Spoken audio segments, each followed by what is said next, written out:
Hi, it's Terrie Carr, and you are inside DHA's Box of Rock, where we get you up close and personal with your favorite rockers. Super excited about our WDHA Holiday Hangover show with Halestorm coming up. So this week, I sit down with the reigning queen of rock, the one and only Lzzy Hale of Halestorm.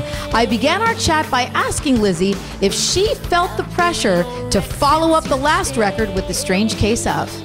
A little bit. I mean, it is true. You know, you have your whole life to write your first record, and then you have a few months to write your second one. And you know, a lot of we had a deadline this time, which the first record we didn't have a deadline. We ended up spending literally a total of 19 months on the last record, and this one we spent a few months, like literally a summer, you know. And it's interesting because like songs on our first record, like It's Not You and Familiar Taste of Poison were like 7 years old by the time they actually got onto a record. So with this one, we really had to kind of dig deeper and pull out all the stops. And you know, luckily I have some extremely supportive guys in my band that basically said, you know what, whatever you want to write about, don't worry about us or whether we have to sing the backing vocals. Just just do your thing. And I did. Of course, then the floodgates opened, and we have this very strange record.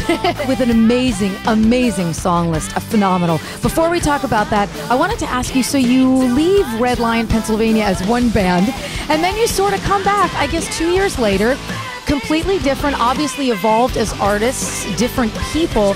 What was that like for you? Because I'm watching you guys the last time I saw you on stage, and I thought they're going to go home, and this is going to be a little bit of a culture shock for them. It's a little strange. I mean, in a very good way, but it is kind of true. Like we didn't, you know, we don't really change as people. It's kind of Groundhog Day every day, and we, you know, we live with each other. We live 2 feet from each other, and we still are the same, you know, dorky Pennsylvanians that we always were. But we come back, and everybody's opinion of us has changed. As in, like we've gone and we've done all these things, and they're very proud of us. But it's very like, you know, to the point where just our fans have gotten crazier, and I don't think we expected that. You know, we didn't expect the Halestorm madness to ensue, especially in our hometown, and I don't think we thought that was possible with us. I really don't think we did. I just figured, you know, we would come back and everything would kind of be the same, but it's I don't know, it's very humbling, you know, to just have that different view and have all these people that want to come out to the show, that want to that you know, to tell everybody on Facebook that they were an ex-boyfriend of mine when they weren't, and like all this stuff like that, you know. And it's just great, you know. It's neat to see things moving forward. How did all of these songs, because there's so many amazing songs on this record, how did they all sort of come out of you? Did you just have this while you were on the road, say, I've got this idea and this idea and this idea? Or I heard a very interesting story when you were talking to us earlier about people that let you know what kind of songs they wanted to hear, the fans and stuff. Absolutely. It kind of came in all different directions, because we got off tour, literally had about 24 hours to pack, and then went right to California to make the record. And on the road, it's tough to complete songs. Like we do write on the road, but it's more collecting, and it's like, oh, they said that, that's kind of cool, write it down. And or here's an idea. And one story in particular came from a little girl. She sent me a letter, and basically saying that, you know, Halestorm was her first rock show, and it changed the course of her life. Long story short, she's a little guitar player right now, and she can play Eddie Van Halen's Eruption. She like found herself, you know, and it was so inspiring that I literally took this letter into one of our writing sessions, and I'm like, guys, we have to write a song for her, and that ended up being Rock Show on the record.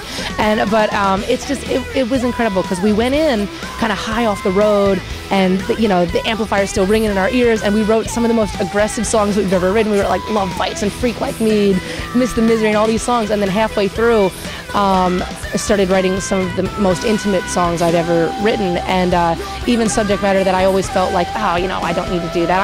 I'm Lzzy Hale, and I don't sing about that stuff, you know. And it really surprised everybody, to the point that, you know, our label and management were like, we didn't know this about you, please do more. So we ended up with this strange, you know, duality of, here's me, you know, speaking ultimately in my 13-year-old self, you know, and like this person that I kind of had suppressed for a long time, thinking, oh, you know, I don't need to deal with that, you know, because I'm, you know, I want to write about the superhero rock star stuff. And then you have this other side that's very aggressive, and, you know, I love being, you know, a leader and showing my teeth and all that. So it was just kind of interesting to try to put it all together on one record. And thankfully, we pulled it off. And of course, one of my favorite tracks, You Call Me a Bitch Like It's a Bad Thing. I love that. As soon as I heard that, I was like, oh, I love this song. Lzzy, we love you. We've got so many little Lzzy Hales now in New Jersey because of this lady. By the way, this year, Revolver Magazine's hottest chick in hard rock, as if we didn't know. And you're literally like family to us. We are so happy to see you all the time. Thank you for everything, sweetheart, too. You guys have been amazing to us, and you are like family. And like I said, man, it takes a village to break a band, and you're a part of that, so thank you. Is Lzzy the most awesome person? She is just such a great gal, an amazing front person, and we are super excited about the WDHA Holiday Hangover Show with Halestorm coming to the Wellmont Theater on Saturday night, December 29th. Tickets, by the way, are only $22. Get them. This one is absolutely going to be a sellout. Thanks so much to Lzzy Hale, our great friend, for sitting down inside the box of rock with me. Hey, coming up next week, one of my favorite bands on the scene these days is Chevelle, and I catch up with their drummer, Sam, inside the box. For DHA's Box of Rock, I am Terrie Carr. I'll see you tomorrow at 10.